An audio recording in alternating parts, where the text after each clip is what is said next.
Massive thank you as always to patrons Sarah Turner, Rebecca Johns and Justin Harper. And this week's random call out goes to patron Craig Allen. You can support us too at patreon.com/it's not just in your head, or you can follow us on social media and help spread the word. For those new to the show, my name is Liam and I edit and produce the podcast as well as some backseat co-hosting. And today, psychotherapist Harriet Fraud and I talk to Jon Bailes, author of Ideology and the Virtual City, Videogames, Power, Fantasies and Neoliberalism. In episode 70 with Dr. Alfie Bown, we discussed how video games and tech in general has the power to program desire. And as that episode was well received, we thought we'd take another deep dive back into games and look at how power fantasies reveal something about ourselves, our politics, and how ideology operates. In the mental health field, too often, we've made it seem as if it's just in your head. The landlord can hijack the rent by 20%. That impacts people's mental health. We can't have a profit-driven mental health care system if we want our people to be connected and healthy. Should we sort of define some terms like, what is a sort of general definition of ideology? What is the definition of neoliberalism? So ideology, I actually wrote this a while ago. My sort of technical definition was that ideology is what motivates politically significant actions according to perceptions of cultural norms and societal functioning.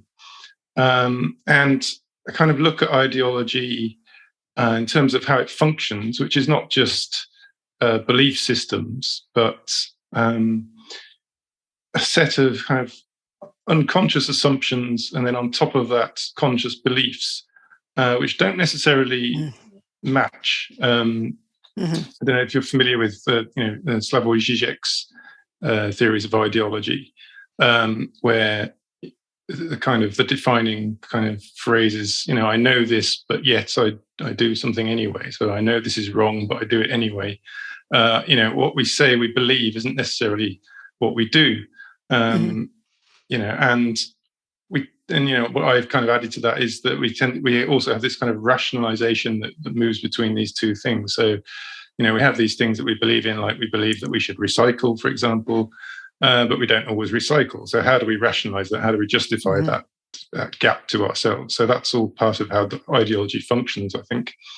And I think, this is a universal thing as well, this kind of ideological function, because everyone has beliefs that kind of are at their core, that they're these kind of core beliefs that they don't even really examine a lot of the time. They're more like assumptions, really, at this kind of very core base level.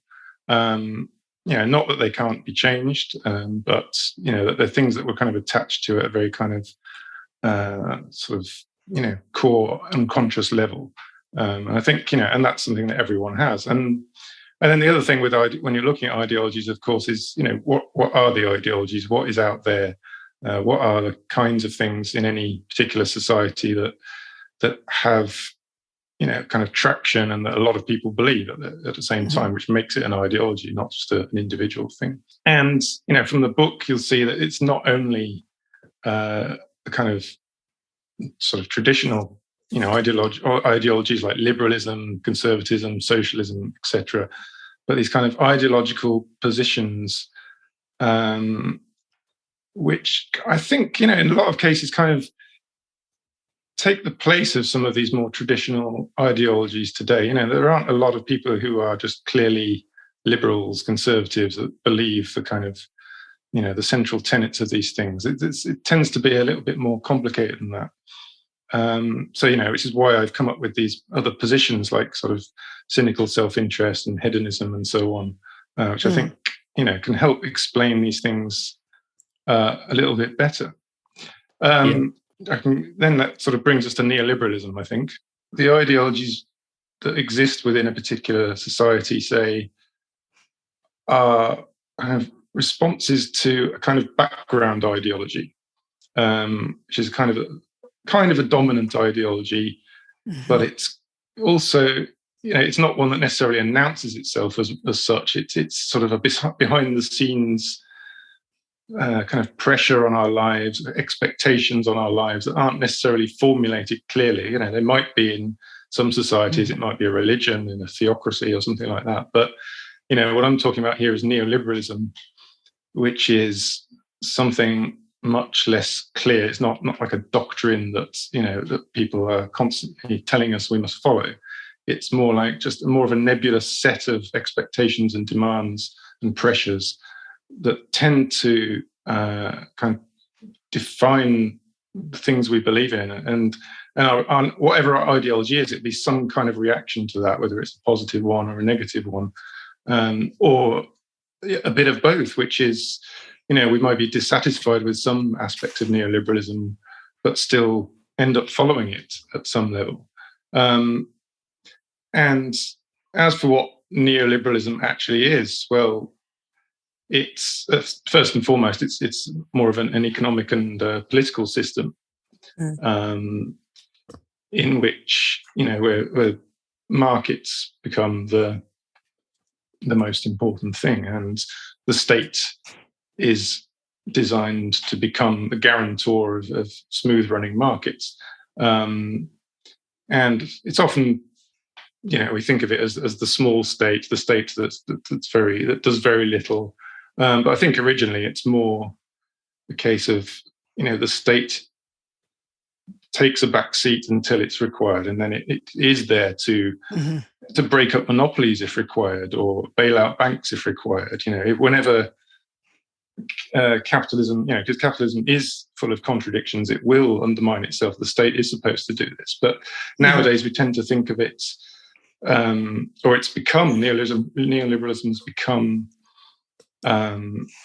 due to, I suppose, the influence of mega corporations and the most powerful people, which was always going to happen, because the more people make money from markets, the more power they get, and the more they want to protect their interests. So that was always kind of the way it's gone. So now it is about the government doing very little to make free trade and fair markets happen. And it's more and more a conglomeration of monopolies and larger powers, and so on. But obviously, what I'm talking about in the book isn't really this. It's the kind of the cultural aspect of this dominant political and economic system.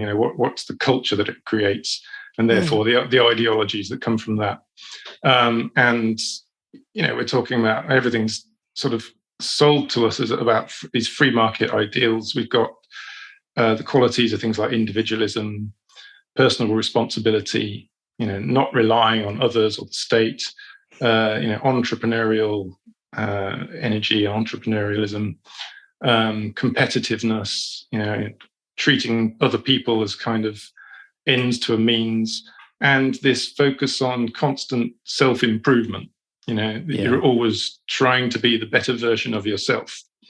And then, a connection where freedom becomes about, free markets and about consumer choice. That's how freedom becomes defined rather than any other way. And your success is linked to, the property you own and so on. Just to finish that bit off. So with that, we experience that as a set of, I think, psychologically, as a set of demands on us as individuals, which, as I say, they aren't explicit doctrines as such, that come from a particular institution or government, but they're just these kind of pressures that exist throughout all areas of life, especially in this notion of self-improvement, where success becomes a matter of, it's working hard and keeping up with, working hard, earning money, and keeping up with, the media trends and leisure trends, and having a good social life, and keeping fit, and being politically and socially aware, and spending time with your family, all to a kind of maximal degree, this unspecified maximum degree that will never be sufficient. And you're supposed to kind of do all these things at the same time.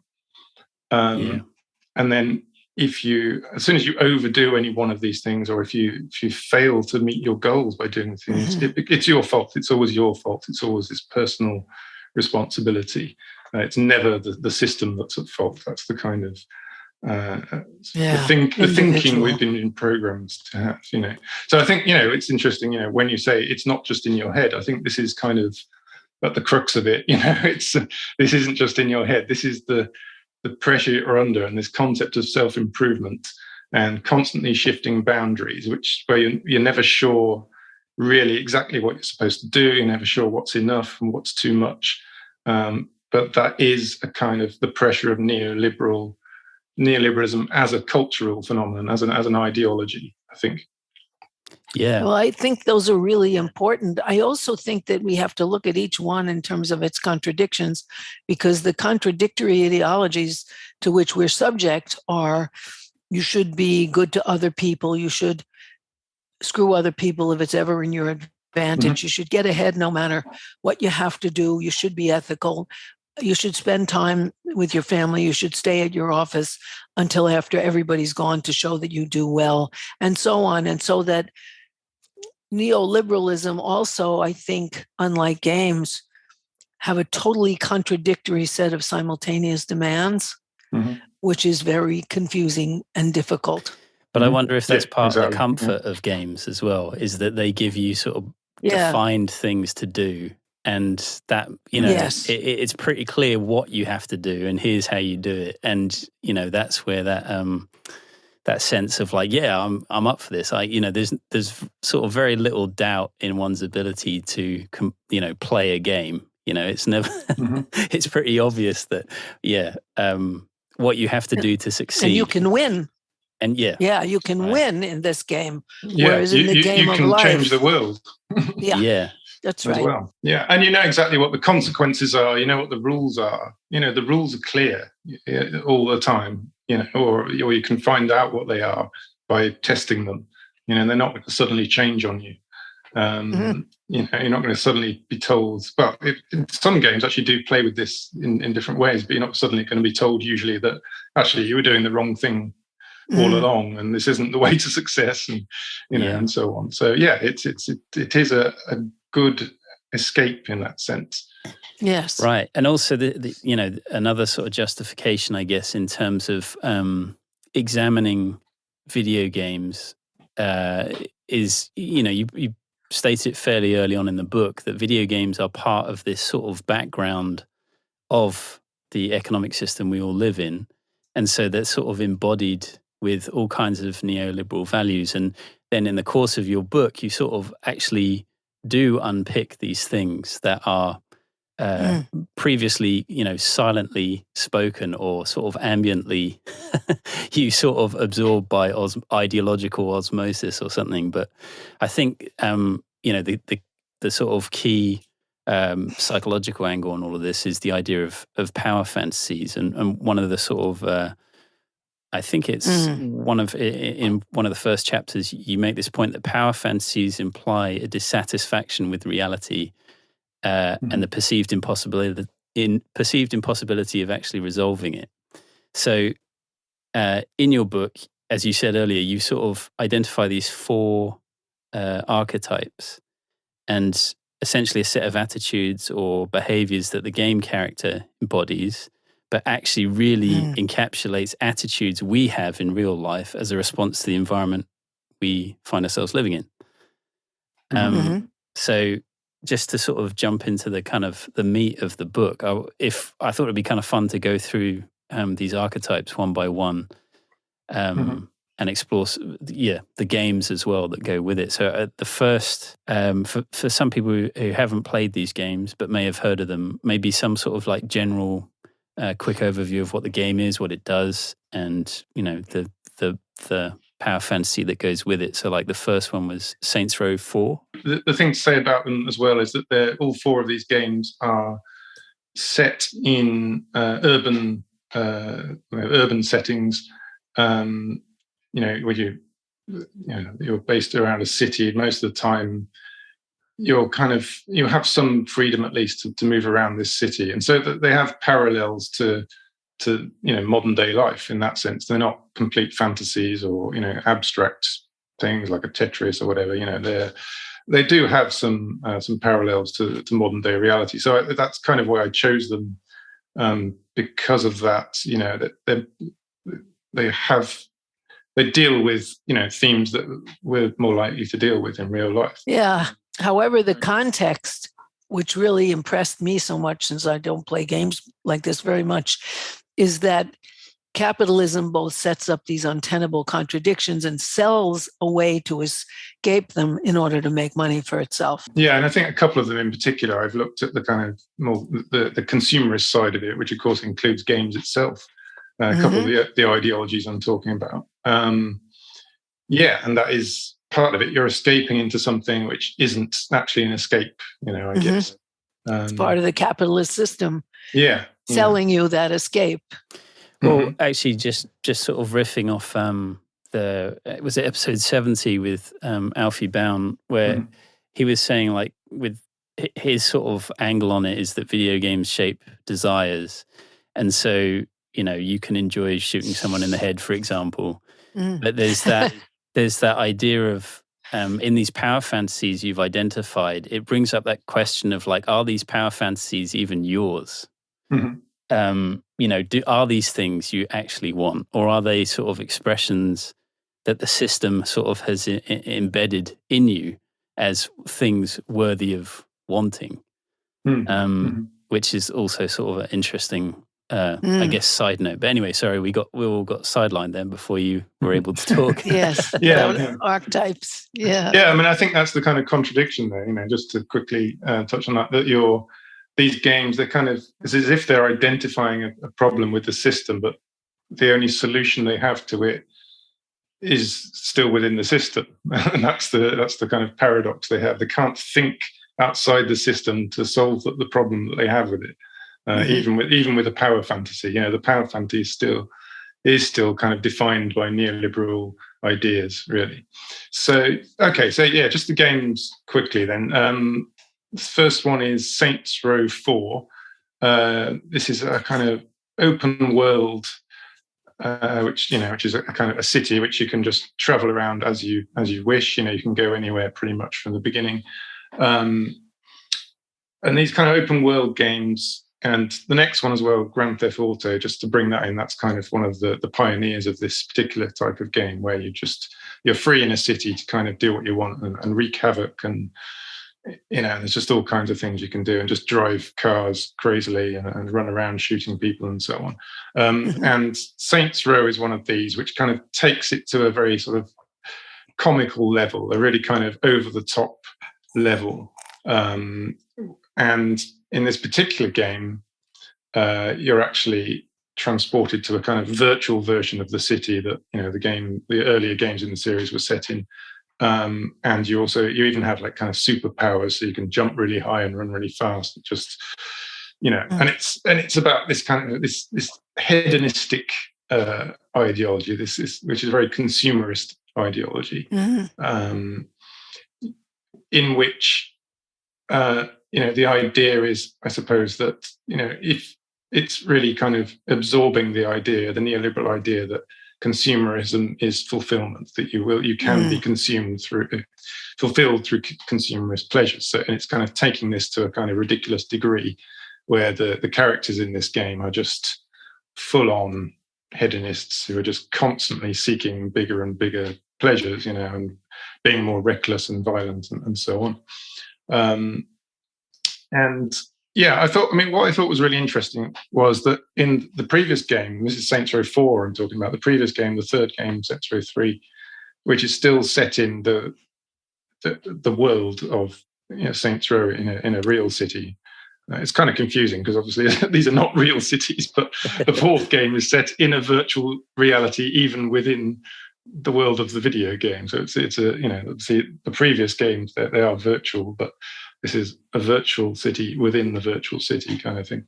And the third one, so you're still in the real world, and I think you're doing all these ridiculously hedonistic things which are violent and so on, and there are still consequences for that. People are dying, there's destruction, there's exploitation, and so it's sort of hitting this barrier of the kind of contradictions of hedonism and consumerism.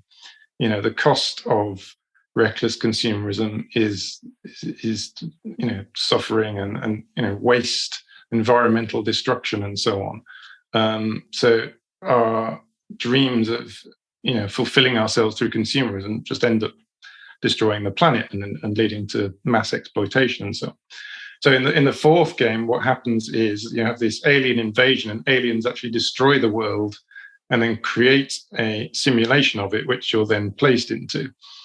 And in that simulation, therefore, they kind of resolve the contradiction, because now you can do all these things, you can do whatever you want, and nobody's getting hurt.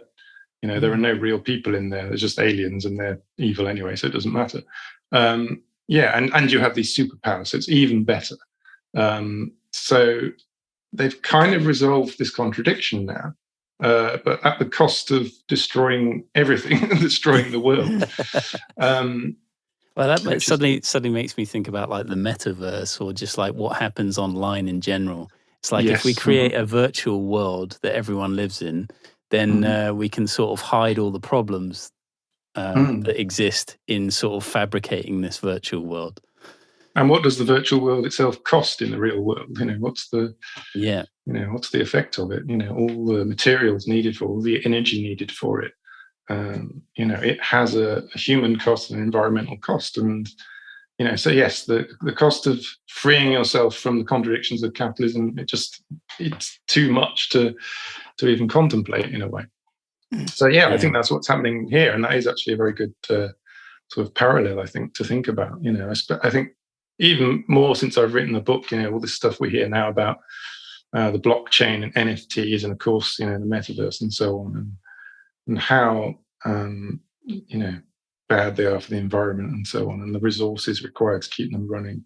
And so just to sort of how it finishes, you kind of eventually you destroy this alien threat, and you escape the simulated version of the world, and all that's left is the alien spaceships. There's no real world anymore. And so you've achieved this kind of victory, but what is there left? There's nothing left. And even then, the characters, they may be thinking about creating another world or finding another planet or whatever, but their desires haven't changed. Their desires are still these hedonistic desires. So all they're likely to do in the end is recreate another Earth with the same system, the same neoliberal system, the same desires, and the cycle would begin again if that's what they did. So it never gets to the point of thinking about alternative desires, right? And why we have these particular desires. Why do we think that these consumerist hedonistic desires are fulfilling? That itself is ideological, and it never gets to that. That stays in the background. The imagination is curtailed, because if you can imagine it, you can make it real. But it's a limitation of imagination of a better world, of humanity interacting in a kind and mutually building way. I also think there's a sort of double meaning in terms of like the emptiness of that ending. Like narratively, you might have got to the end, but also when you finish a game, it can have a great sort of ending or whatever, but there is that downer that comes to us like, oh no, now I need to find another game to fill the void, which is sort of, again, a parallel with, exactly what they experience, which is just like, you have to move on to the next consumerist pleasure. What was it? The Mark Fisher depressive hedonia, where it's like all you can do is feel pleasure. Right. Sort of just searching for the next kind of fix, as it were. It's like Jeff Bezos going into outer space. The next one, the next consumerist pleasure. Right. Kind of the ultimate one for the wealthiest people. Yes. Because they have to keep inventing something else that makes their money mean something. That's right. And gives them that step ahead of the rest of humanity. So they're winning. And the idea of sharing with humanity and of the thrill of connection is so glaringly absent. And that is what's absent in capitalist society. The basic mental health platform, which is true in mental health, which is connection and more intimate connection, close connection, collectivity connection, is gone. Yeah, which is very That's what's missing neoliberal. from neoliberalism as an Exactly. ideology. Exactly. It's all transactional.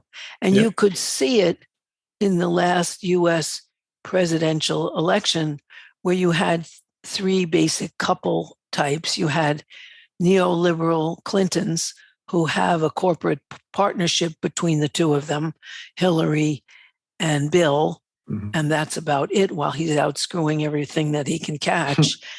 And then you had the straight out capitalist purchase of young flesh by an old man who's rich, which is, of course, President Trump and Melania. And then you had, in contrast, Bernie Sanders and Jane, who has her own life and her own career, and she's hugging him while he cries.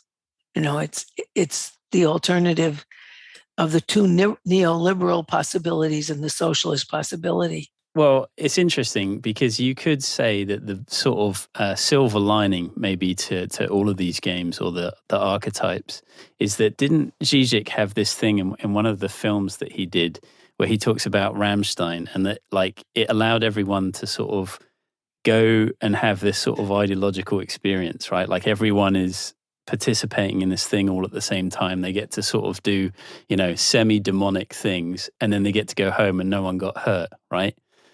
And the sort of best version of the video game sort of power fantasies is like exactly that. It's like, hey, you get to experience violent hedonism and consumerism, but no one gets hurt. The problem, obviously, is that we live in the system that we do, and that people turn to these games as a sort of turning away from the system we live in, as a way of escape. And really, you're just confronted with some sort of mirror of the very thing you're trying to get away from. It's a continuation, yeah. But anyway, sorry, we should move on to the GTA 5. So Saints Row 4 basically is the power fantasy of violent hedonism or consumerism at its sort of most extreme. But I suppose the one sort of positive thing you could say about it is that it's not accepting that neoliberal demand of, balancing every aspect of your life, that impossible demand of, you must work really hard, you must have these relationships and so on, and be fit and healthy. It's kind of, it's rejecting some of them at least, but at the same time, it's taking one of them to an extreme point, so that's it has a kind of a criticism of neoliberalism in its rejection of the idea of being the hard-working entrepreneur. They don't care about that, but it hasn't escaped other aspects of neoliberalism. There's a quote, wasn't there? The sense of rebellion doesn't extend to challenge any actually existing social order. That was a key bit that I got very excited about. Yeah. I mean, it is a kind of rebellion. It's anti-authoritarian, anti-authority, anti-establishment, but to what end? Yeah. And it's also individual. It's also very individual, which means it's a rebellion that can never win. Yeah, and this was actually one of the key points you made sort of fairly early on. If you were to look at video games as a sort of, if you needed one example where you could point at it and just say, look, here's how neoliberalism affects video games. More often than not, most of these games are one player. They are about you doing something that improves some statistic. It's all about your progress. It's not about anyone else's. Now, there are obviously multiplayer games. It's not across the board true. But even those, you're working as a small group to achieve, to overthrow a dictator or whatever, I don't know. But, it's kind of, it's still like the idea of the hero, the powerful hero who, it's not a true collective, even when you are working in a small group with other people, or you're just online in two groups kind of shooting each other or something like that. I mean, there are better examples, more uplifting and positive examples, which maybe we'll come to later. But a lot of the time, gaming it's instrumentalist. It's about, I have a goal, how do I achieve it? And any person, real or computer controlled, I look at them as how can they help me reach that goal, or how are they an obstacle to my goal, and I treat them accordingly, and that is built into these are digital games, with rule sets, and that is kind of a lot of that is built into the format. But of course, they're also becoming more complicated. The characters in games are becoming more realistic, and so you need to be able to think of them differently, and that's the kind of struggle that games have reached now that they've become really kind of complex and interesting narratively and so on. Yeah. So anyway, so just to move on to Grand Theft Auto 5. Grand Theft Auto is, I think it's the biggest video game franchise there is. One of the biggest media franchises, full stop, if not the biggest in terms of the amount of money it's made over the years. And this, the fifth main installment, which was released in 2013, I think. So it's set in a version of sort of California, I suppose Los Angeles and the surrounding areas. And you are always in these games, you play a criminal. In this particular one, you play 3 different criminals, which you can change between at various points. I've kind of identified this as an example of cynicism, really, kind of cynical realism, which is, a pretty common sort of ideological position, and it's almost strange to define it as an ideology, because people think of cynicism almost as an absence of ideology, as a rejection of any kind of belief system. But I think, following, again, people like Zizek, but also others, that cynicism is, in a way, becomes a kind of ideology. So but it is, rather than how you might usually think of as an ideology, as a kind of illusion or ignorance, cynicism generally comes with quite a strong awareness of how society works, how corrupt it is, how contradictory it is, but it's kind of combined then with a pessimism that there's nothing you can really do about it. Yes, everything is corrupted, we accept that. What are you going to do about it? That's the way it is. All you can do is make the best of the system as it exists. It's up to you, therefore, to act for yourself, to exploit the loopholes, take advantage of other people, and get as high up as you can. And that is really what Grand Theft Auto games are about. They're about you acting as an individual, or with a few partners in the game, and moving up through criminal activities, from becoming a kind of street criminal to having a criminal empire. Therefore, victory in these games is becoming one of the top people, becoming one of the 1%. That's the best victory you can hope for, is to become one of the richest people. Yeah, making it big, right? Like that's the thing that GTA allows you to experience. And making it financially as making it. Yeah, that's how it's defined. Yeah, you win by getting rich, yes. But that is very much the capitalist ideal in the United States, particularly the male capitalist ideal, measured by the amount of money you've accumulated, which gives you status even if you robbed old ladies to get it. It's the money itself. It's the victory. Yeah, I suppose the other important thing about Grand Theft Auto games is they are satirical, because there's this cynical belief that everything is crap, basically. It accepts that capitalism is terrible. It's not, it's trying to tell you any different. And therefore it takes, it mocks everything about it. Everyone you meet in the game, every other character that's not one of your group, is kind of deranged, obsessed with, exercise, technology, sex, consumerist things, or work, or whatever. They're just these kind of crazy characters, basically, that you're constantly interacting with. The people you see in the street are just kind of aggressive and so on. So it's mocking all these things, and it's happy to mock everything, but without ever taking like a proper sort of alternative position, because it would mock that as well. It would mock an anti-capitalist position as much as it would mock a capitalist position. and therefore it becomes nothing. It doesn't take a stance ever, and because it doesn't take a stance, you end up just becoming back. You fall back into neoliberalism. You are acting exactly as neoliberalism wants to. You are being individualistic and competitive, and screwing people over and whatever. That's fine. So, after mocking everyone else who kind of believes in some aspect of the system, you end up becoming more of a follower of the system through your actions rather than your beliefs than everyone else. And I think that's kind of the problem with it, really. Yeah, and also it's the thing that sort of blew my mind as well, just in terms of how this mirrors actual attitudes that people have in the real world.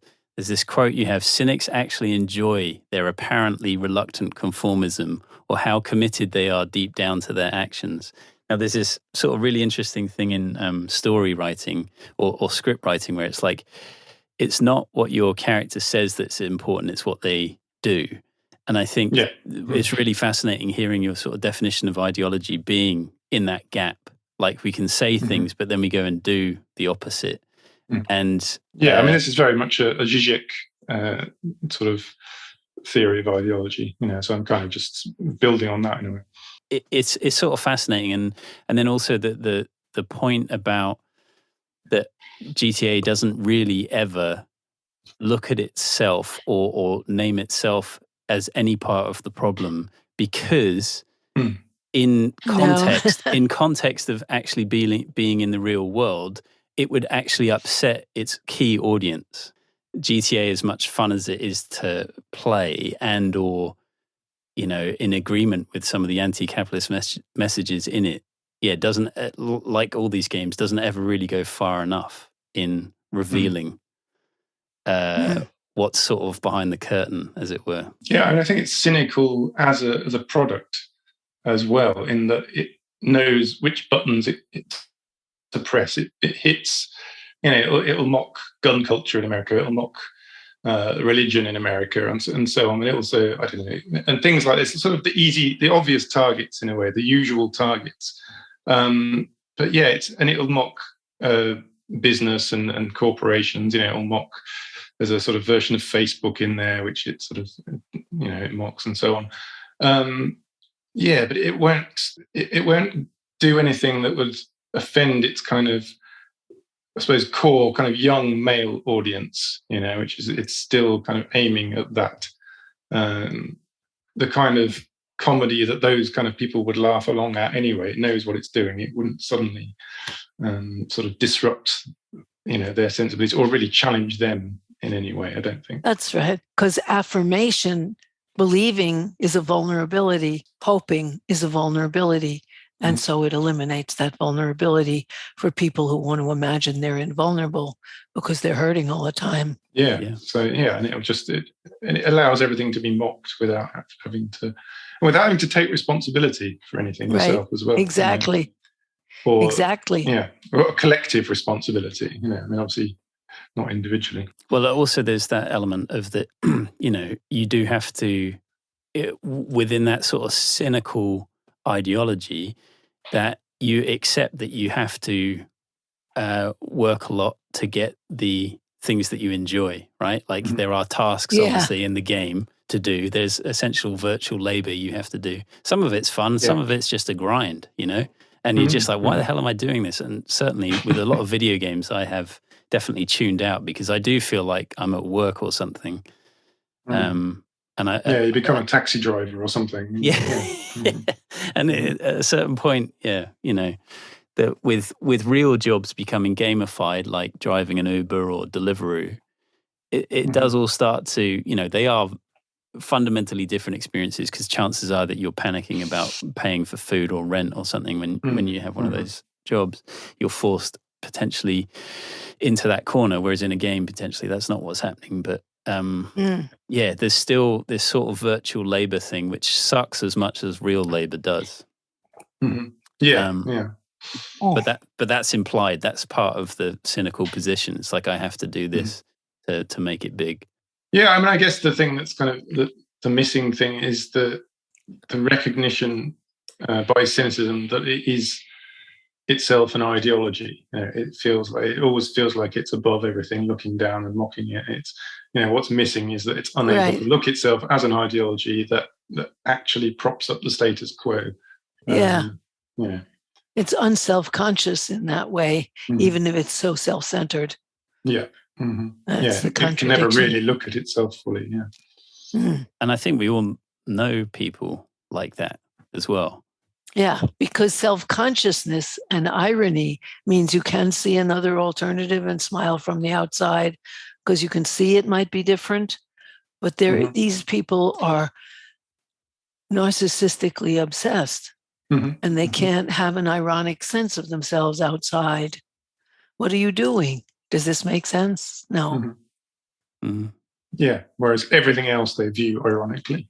Yes, everything else is to be questioned. Right, yeah, ironic detachment. It is. It reminds me of that whole philosophy that Kissinger, I think, was the original proponent of, realpolitik. You have to go in and invade because that's all that you can do, and that's where people are. And, it's horrendous assumption about the world. Yeah, whatever it takes to get what you need, Right, exactly. Because they would do that to you. Exactly. Was it No More Heroes is the next one? So, the third game is a game called No More Heroes, which is it's a Japanese-made game, but it's set in an American city, a fictional American city. And I think the ideology it embodies here is a kind of consumerist-led defeatism, which is a little different from the hedonism from Saints Row, in that it's an escape into consumerism that I don't think really believes that there's fulfillment to be found there, but just doesn't have any idea of what else can be done. It's it's the best we can do. We may as well escape into consumerism. At least that's kind of fun in an empty way, even if we don't actually believe it's fulfilling, but we don't what else is there, kind of thing. And what's interesting about it, of course, is when we escape into this kind of geek culture, like whether it's games or anime or whatever, it's never really an escape itself. We're still in neoliberalism. I'll talk about the game just to give it a better example, actually. So No More Heroes, you're this kind of character who is quite a kind of a loser who's into geek culture, lives in this sort of horrible city, which is kind of just an empty wasteland in a way, which is devoid of any kind of real human interaction or even kind of real entertainment. And it's, this quite sort of weird plot. He gets drawn into this kind of video game-like quest, within the game that we're playing, to kill a series of professional assassins. And, as someone who's obsessed with geek culture and video games, this is finally something that sort of makes sense to him. It's a structure to his life that he didn't have before, which seems like something that might be fulfilling. It's something he understands. And, each of these assassins that he has to kill, it's like a different level in the game. It's quite a traditional gamey structure that you play through this level, and then you have a kind of fight against one of these assassins at the end, and then you move on, you move up a rank, you move on to the next one. That's the interesting twist on it, is that the person who's setting up these fights is forcing him to pay for them, to pay for the privilege. And so in between the levels and in between the fights, he has to go and do some pretty menial jobs. You actually have to go to a job center in the game, and you'll get given jobs like mowing lawns or collecting coconuts or whatever. And you, to a certain degree, you actually have to do these things in the game, and they are quite sort of stupid and dull, but you have to do them before you can get to the exciting part. So, his fantasy is being shown up here as being, to have this escapist consumerist fantasy, you still have to be part of the economy. And the more you want to be, to enjoy these things, the more money you've got to earn, the more you've got to fall back into the real economy. And so it's just this loop that never ends. And then the final twist of the game, however, is that these assassin and ranking competitions, they don't even mean anything. Like the person setting them up, it's just a kind of scam that she's kind of just doing this to get money off you. And yet the main character, he wants to carry on anyway, because it has this sense of fulfillment, even though he knows it doesn't actually mean anything. Wow. Because he doesn't have any. What else does he have to do? His real life is terrible. So, yeah, and just but what's missing in this? It's really interesting as a critique of geek culture and consumerism in that sense. But what's missing is any kind of political interpretation. What's the alternative? Of any kind of other alternative. What else? What could other you do purpose? rather than escaping like this? Yeah, it's really remarkable, because collective purpose for the betterment of a real world is absent. The purpose is, like it is in capitalism, accumulation of something and thrills. Yeah, there's nothing beyond this empty life. There's no way he can see of, It's not even a question in the game. It's not even something that would occur to him. No. He's quite a stupid character. It just doesn't. Nothing like that would ever occur to him. An isolated individualist character, because there's nothing collective in his purpose. Yeah, exactly. Yeah. It's very neoliberal. The lone hero or the lone achiever, but never the cumulative stuff. I always think of it with the Nobel Prize, that you give it to the person who's standing on all the other people's research to make one more step. Yeah. And gets the big prize. But it's also interesting that there's these authority figures that set out there's a quote, it's not unusual for individuals to seek surrogate figures that provide ready-made answers and replace the undeterminable sense of responsibility with a set of clearly defined duties. And obviously, that applies to the game character, telling them that they have to go do these things, and it gives them a sense of purpose. In the real world, it made me think, when I read that quote from your book, I was like, that sounds like Jordan Peterson. Here's a guy who's identified an audience who are adrift and lost and more likely also heavy gamers. And he's given them a sense of purpose or structure, or said, aim in this direction. But I just sort of wonder, like, on a long enough timeline, does that just fall apart? Because where he's pointing them to is just sort of maintaining the status quo. I mean, maybe some good comes out of it, I don't know, and maybe it's a whole other subject. Is literally, doing it in terms of rules as well, follow these rules, follow these steps, it is quite game-like. It is relevant that he had a nervous breakdown and has had to leave his job, because that's where his philosophy led him. Well, yeah, there's this psychoanalyst, Adam Phillips, who has written a number of sort of very interesting books. And one I was reading recently called On Getting Better, there's a bit in there about, he says, truth is what happens to an idea. And I'm pretty sure he's quoting someone else, but I sort of feel like that's, what's happened possibly in that case with Jordan Peterson, or just, all our cultural ideas are sort of interesting. Obviously recently there's been the Holocaust Memorial thing, and it's like, I remember something else about, like, someone who liberated one of the camps was saying how this is where an idea ends. If you hate the Jews to this level, this is where that idea ends up. And yeah, sorry, I've drifted far from where we were, I guess. But yeah. Well, I think with the Peterson thing, I mean, you've got, okay, this is what you have to do. These are the steps. But of course, he's not preparing people to deal with the actual contradictions they'll face with neoliberalism, the actual impossibility of meeting neoliberal demands. So what happens is, when people meet those contradictions, then they have to look for scapegoats, and that's where the kind of the racism comes in, and the rest of it, and so I think that's part and parcel. That's why it becomes part and parcel with it, because when this program fails, as it will, because it's not really criticizing the actual system you're within, it will find scapegoats. It will be minorities and weaker groups in society. Also, since it's not based on connection, it bases itself on the disconnection with other groups, and whatever connection it has, it's connection with only the in-group, the white group, the male group, whatever, the gay, the straight group against the gay group.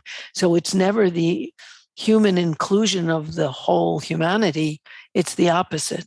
It's an inclusion against, if anything. Yeah. I mean, it is aimed at men very specifically as well, isn't it? Yes.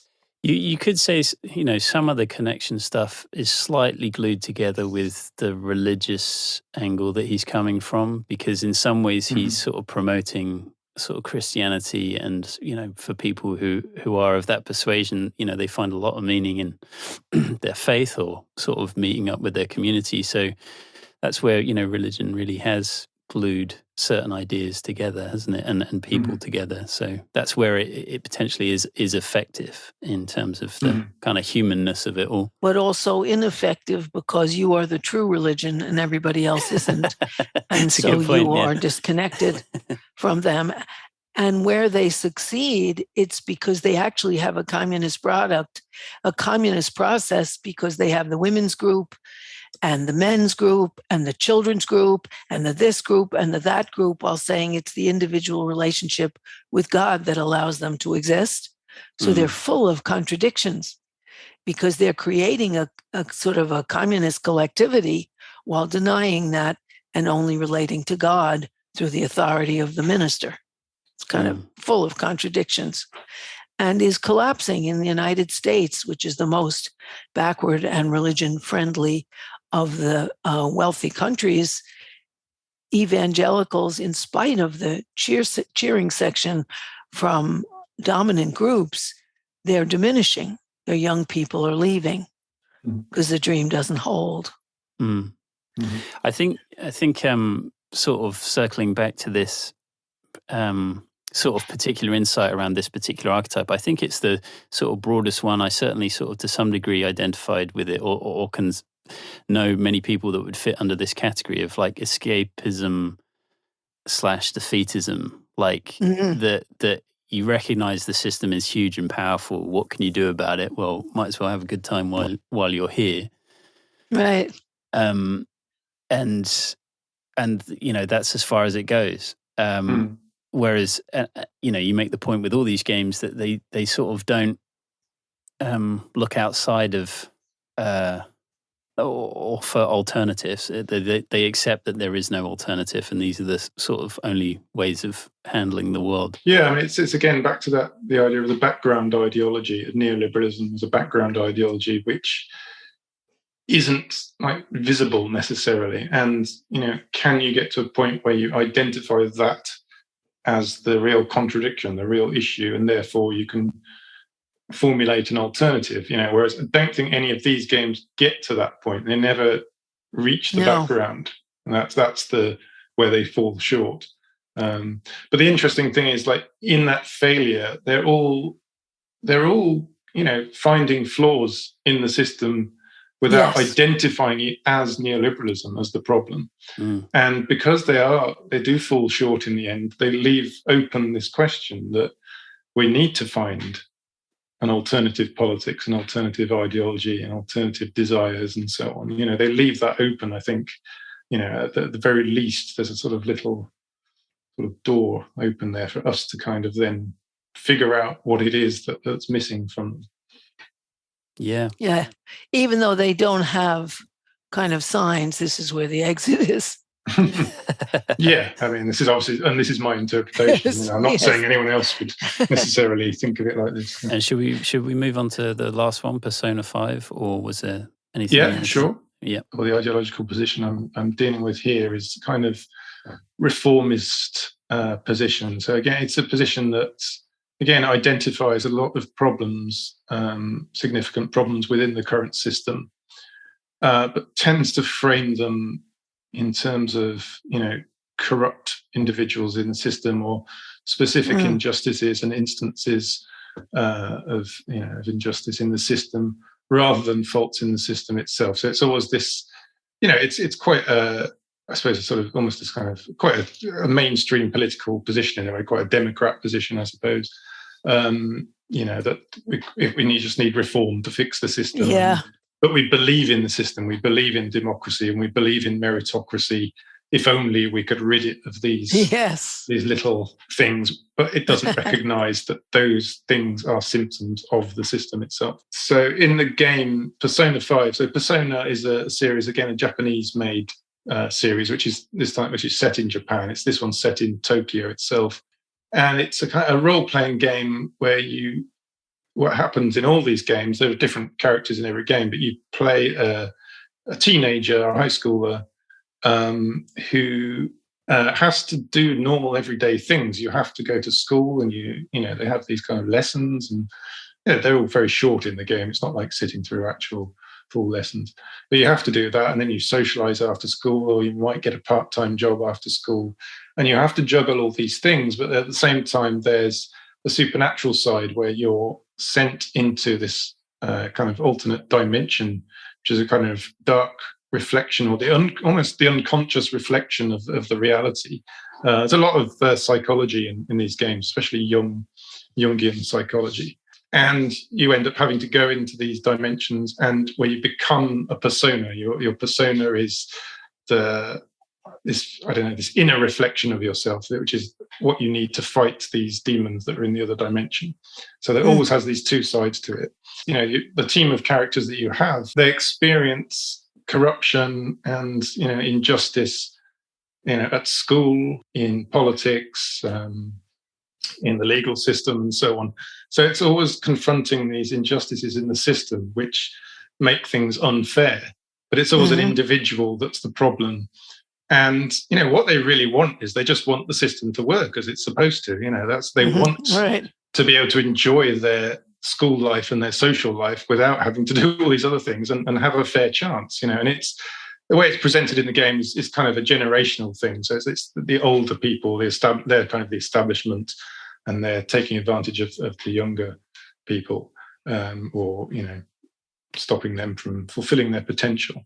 So, and you end up going into this alternative dimension where you're able to actually invade the psyches of the people, the corrupt people in the real world, and change them from within.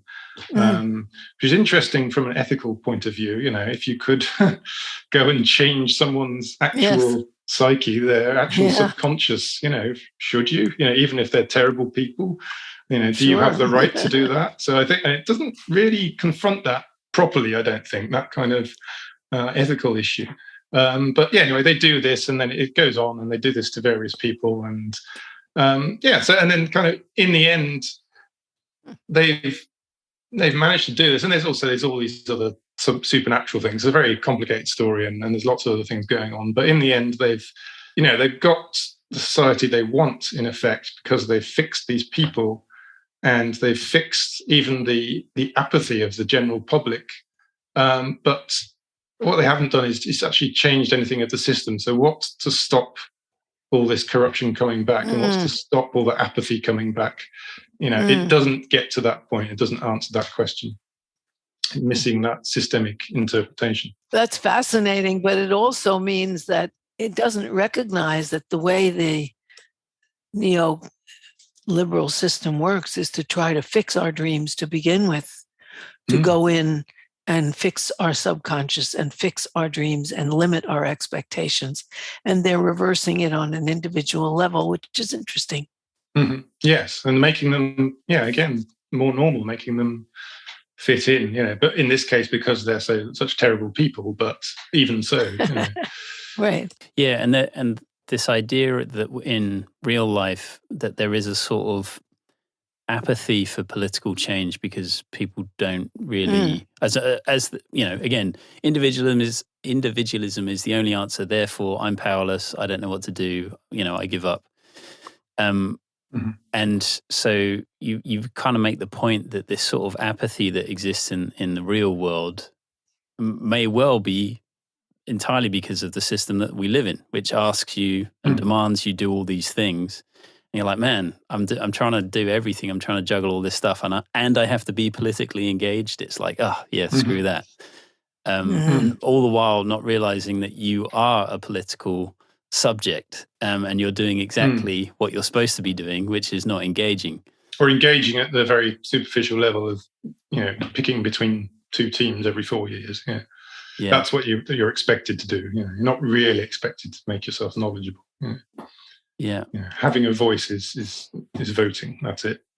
But it is a very interesting idea of fixing the subconscious, which is what ads try to do, to direct it towards consumerism, and what they try to do to limit our dreams, which are not of revolution together, but of individual acquisition and achievement on an individual level. So on an individual level, they try to reverse it, thinking it's only the bad guys and the others are somehow apathetic rather than neutralized by their subconscious also being invaded. Yeah. So, you're literally reprogramming them to be like decent. They're supposed to be. Yeah, like they're supposed to be. Yeah. Yeah, which is interesting. Yeah. And why can't they be more radical? Why can't you be more radical? Why can't we reprogram them in a different way? To actually go against the system that these people are corrupting. Why can't they actually not just what they do is, once they've been fixed, they admit their sins and they take their punishment. But why can't they try and undermine the systems themselves? Right. And why can't the mass of people have their subconsciouses? It's as if the mass of people are just apathetic, which often they are, but they're apathetic because they too are subconsciously adjusted to the lack of possibility of connection and transformation. It's interesting that all of these games lack an ideal or a possibility of connection with others to transform the reality. Yeah. Which is a revolutionary in any really goal. Meaningful way. Yeah. That becomes a question. Like, are there sort of examples? Unless there was anything else you want to say about Persona 5, but I'm just wondering. I suppose the one thing to say about Persona is that in a way it's kind of anti-Grand Theft Auto. It is at least anti-cynicism. It doesn't accept cynicism. Like it is about changing things. It just doesn't have a radical enough notion of changing things. That's what's missing from it. But it's about, you become this group called the Phantom Thieves and you're trying to change society, So it's very interesting in that sense. It just doesn't go far enough. And I like that it's anti-cynical, when so many things are cynical. And it's the best of them that you discussed, certainly. Yeah, in that sense, certainly, yeah. But I think they all have something, though. They all do have something. Like, Grand Theft Auto is cynical, but it has a better critique of capitalism. It just doesn't, think you can do anything about it. No More Heroes, the defeatism one, it recognizes that the world, the city it presents you with is, like I say, it's kind of a wasteland. There's nothing in it, it's empty. So it recognizes that is modernity to a great extent. And I think, again, like I said with Saints Row, it's, at least rejects the idea of having to work to earn your, consumer enjoyment. It's like, forget that. We'll just take the consumer enjoyment. So it is, that doesn't work for neoliberalism. No, but where they are seems to be in many ways where the movement is in the United States and perhaps in England too, which is that they're very good on the critique and they're not very good on the dream and the connection and the future. Yeah, that's it. Yeah, it's the alternatives. It's reaching that background again. And, yeah, it's the critique. Okay, but then the next step, the imagination of a future, the connection and the movement to a future, is the weak side of the left. I think probably in England and certainly in the United States. Do you think? I've read it quite a lot in various different places. This idea that the left needs to imagine something different. Possibly the right does as well. I don't know, but it's that idea that what is lacking is a lack of imagination. I wonder, is it there's a lack of imagination, or is it a lack of organizing? Perhaps they go together. Perhaps. Yeah. Yes, they do. But also partly is if the culture is overwhelmingly presented as an individualist culture with personal dreams that are not collective, then even in church, you imagine heaven and you are virtuous individually to get in. but not that we will go together. Mm-hmm. Although the rapture, which is the most popular evangelical fantasy, is that we who are born again will ascend to heaven, and all those other Christian people who say they're Christian but haven't been born again, and everybody else of every religion burns to a crisp, and you giggle on the way up to heaven. That's their ideal. But it's also very individualistic, because being born again is an individual act. And so I think part of it is that at least in the US, the 50s did a huge job on crushing socialism, communism, anarchism, and leftism altogether, which is being only now reignited through an awareness that it is people who make this world and who need to strike if they ever want to get a share in what they created. So there's a huge labor resurgence, as well as there's 13 million people who dropped out of the labor force altogether, said, fuck it, I'm out of here, which is impressive. The funny take on heaven, if you're ever in such a situation, is to ask people what it would be like. So presumably there wouldn't be money. It would be a classless society. Yep. And presumably everyone's having a good time. Right, generally and they speaking, all get along. Peace. Yeah, and they all get along. It's like, so there's no money. It's a classless society, and what does that sound like? And the bad ones go to hell. Right. The bad ones. Yeah, that's true. I guess, sort of. I realise we've sort of gone over the hour, so I just wondered. Okay. Are there sort of other games you've played more recently that sort of have, I don't know, left a sort of better taste in your mind, or have there equally been games that have filled you with existential dread for what the future might be? Yeah. Okay. Well, so to start with the good stuff, I guess. I mean, I guess there is, the fact that there are kind of mass multiplayer games does create potential to bring people together. What for is always the question, but there are sort of massive multiplayer games, for online games, where thousands of people play together, and sometimes they create communities and they create mass gatherings around things, not necessarily political, but just that potential, that there is that potential there.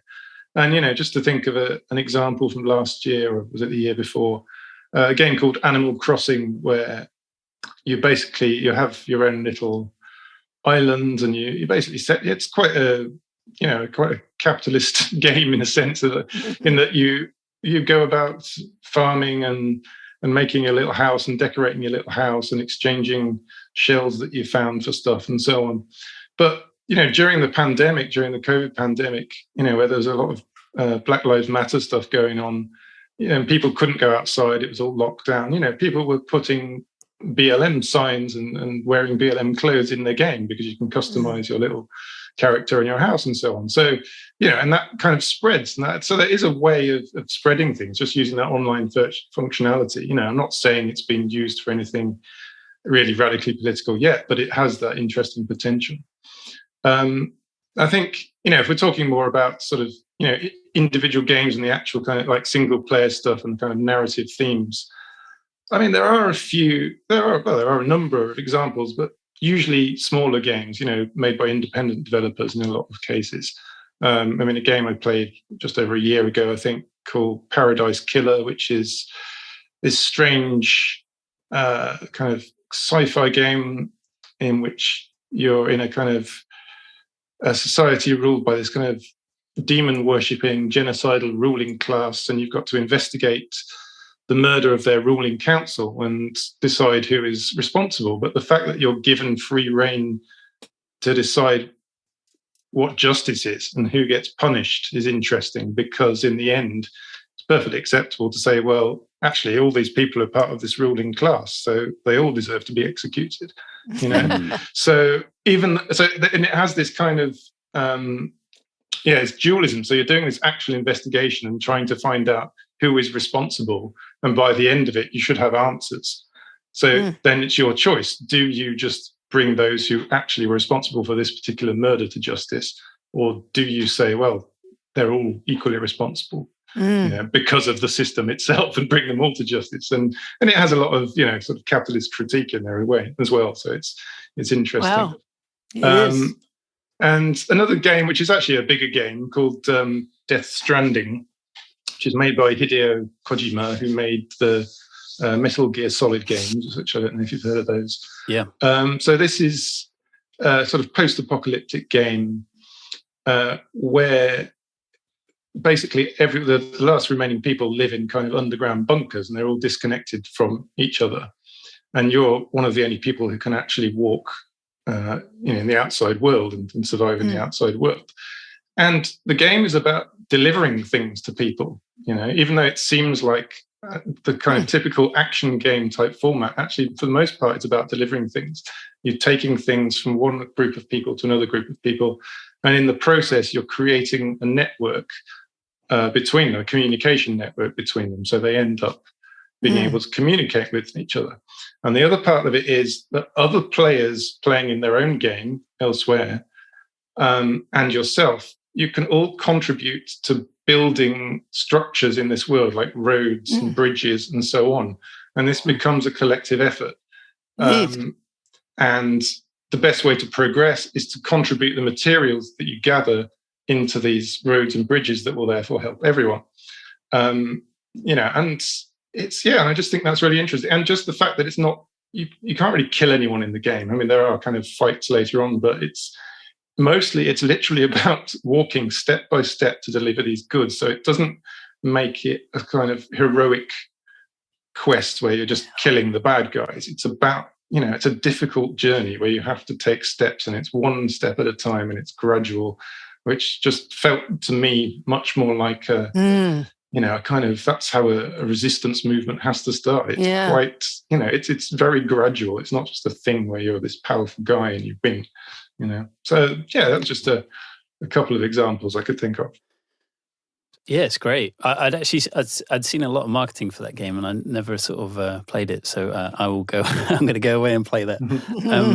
It just suddenly occurred to me that in that previous episode we did with Alfie, we talked about sort of social media as a video game, and I suddenly twigged that in these four archetypes, something's going on here, which is like the reformist sort of rebellion Persona 5 thing.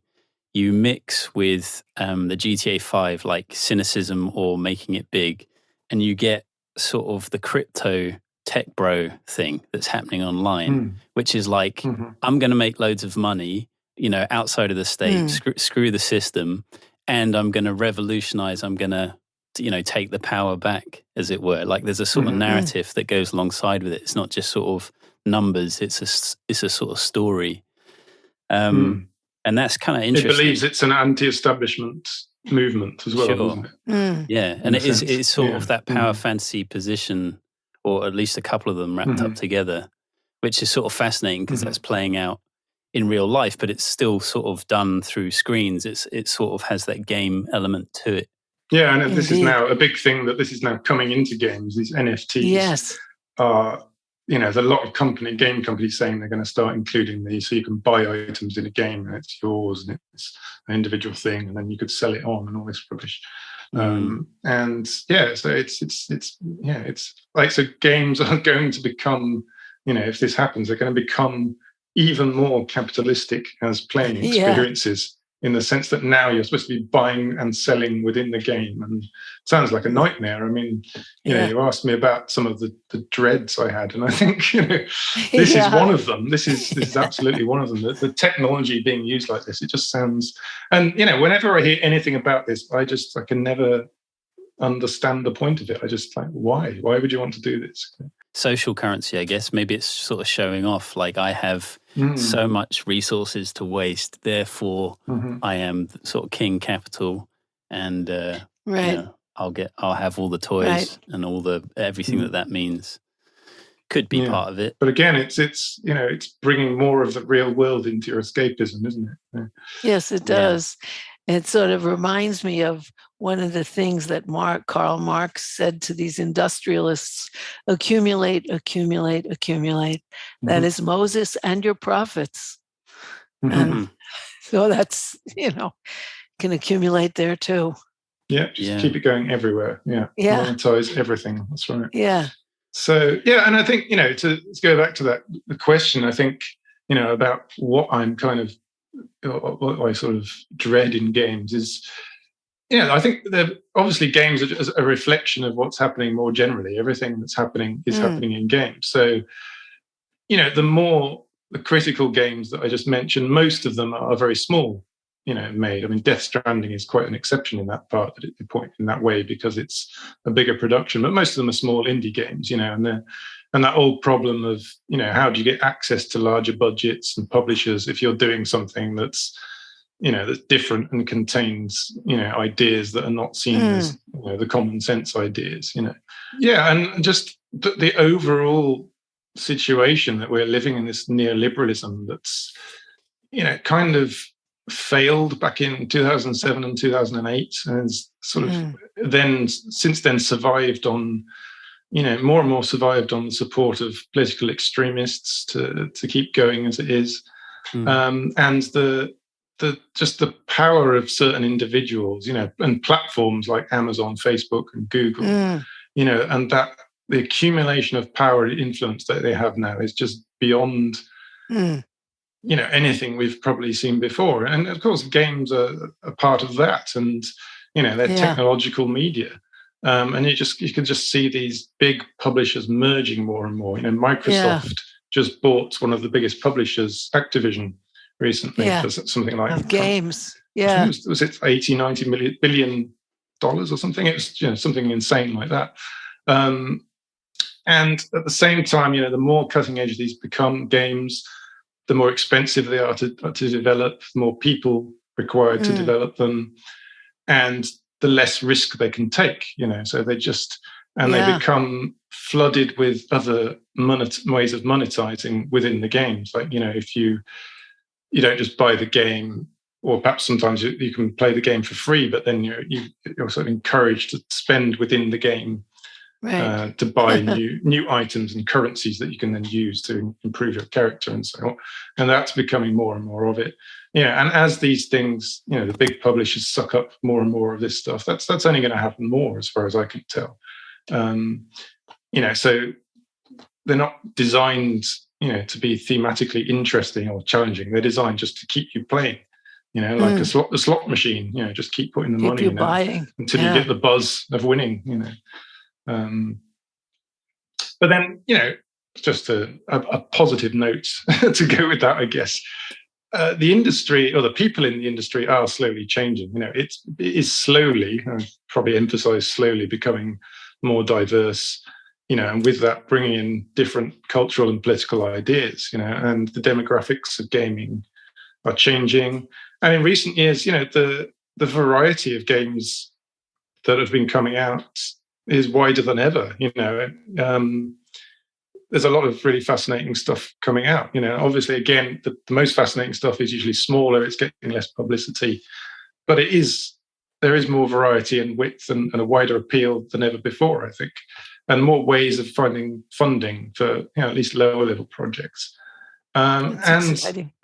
There's more calls now for unionization in the industry, which has traditionally had no unionization as well at all. And female inclusion. More of that. More diversity in general is. A lot of people are pushing for it. And it's gradual, but it is happening. And the gaming media are now reporting on working conditions more often. Extreme working conditions like long hours and so on. Because this has always been a problem in the industry, what they call crunch, which is these quite long periods of real major overtime, often for weeks on end, usually when they come to the end of a project and they're trying to get it out as quickly as possible. And so that's becoming more, people are becoming more aware of that now and caring more about it.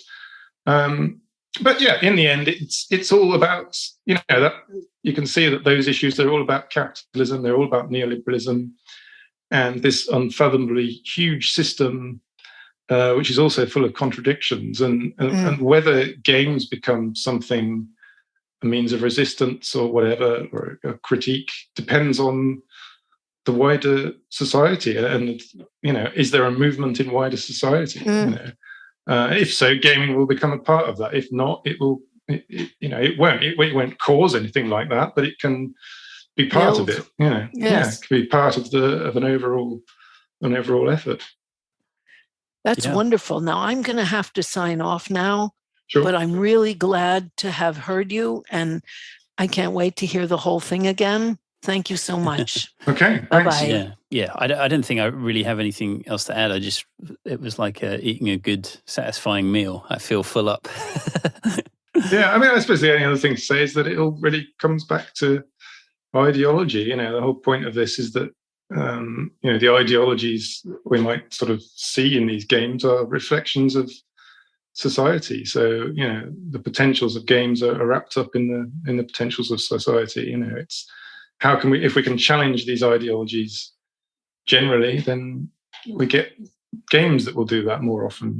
It's not something specific to games at all. By the way, listeners, if you have enjoyed anything you've heard Harriet say in this program, you will definitely enjoy Capitalism Hits Home, which is a solo program that Harriet does through Democracy at Work, which is a worker-owned cooperative that produces other great programs such as Economic Update with Richard Wolff and the Anti-Capitalist Chronicles with David Harvey. I can't recommend enough that everyone also listen to Capitalism Hits Home if you enjoy It's Not Just in Your Head. Capitalism Hits Home is a sort of broader overhead view. It explores the way that capitalism shapes our personal lives, our psyches, our relationships, our families, and it looks particularly at the sea change in American personal life as all Americans, but the top 10 or 20% of Americans, have our security and our chance for a future become as precarious as it always was for minorities and families headed by women. It's not just in your head, and Capitalism Hits Home are definitely complementary. And if listeners would like to check out Capitalism Hits Home, Harriet, where should they go to find it? Either on YouTube or Democracy at Work or on my own website, harrietfraud.com.